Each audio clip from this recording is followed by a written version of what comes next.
जब रावण के अंतिम समय में उनसे सवाल किए गए, भगवान श्री राम ने उनसे पूछा कि आपको कुछ इच्छाएं हैं तो वो पूरी नहीं हुई तो वो आप बताएं। तो उन्होंने कहा कि मेरी एक सोच थी, मैं सोचता था कल करूं, इस वजह से मैं कुछ काम थे जो मेरे दूर रह गए, जिनको मैं नहीं कर पाया। पहला, वो चाहते थे इंसान जीते जी नरक और स्वर्ग दिखे, इसके लिए वो सीढ़ियां लगा देना चाहते, स्वर्ग के लिए नरक के लिए। दूसरा,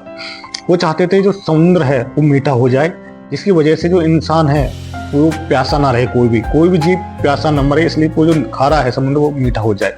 तीसरा, जो चांद में दाग हैं उसको बिल्कुल हटा देना चाहते थे ताकि शीतलता बनी रहे और दाग बिल्कुल साफ रहे, मतलब चंद्रमा बिल्कुल साफ रहे। चौथा, जो सोना है पूरी लंका में, उसमें सुगंध बनाने देना चाहते, समुद्र जैसे कि जो गोल्ड है वो सोना था, वो लंका जिससे बनी हुई थी, वो चाहते थे कि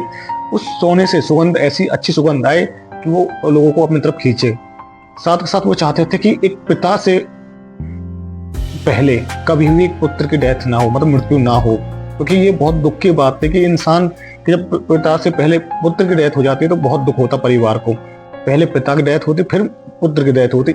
इसको इस तरह बांध देना चाहते थे, कुछ कर्म ऐसे बांधना चाहते, ऐसे यंत्र बनाना चाहते थे रावण, जिसके बाद में इंसान जीत जी अपने पाप पुण्य जान जाता, जिसके बाद में उन्हें यमदूत जरूरत नहीं पड़ती। साथ ही साथ वो चाहते थे कि उस शेषनाग के सर के ऊपर जो पृथ्वी रखी है उसको हटा करके ऐसा स्तंभ बनाया जाए तो पूरे पृथ्वी के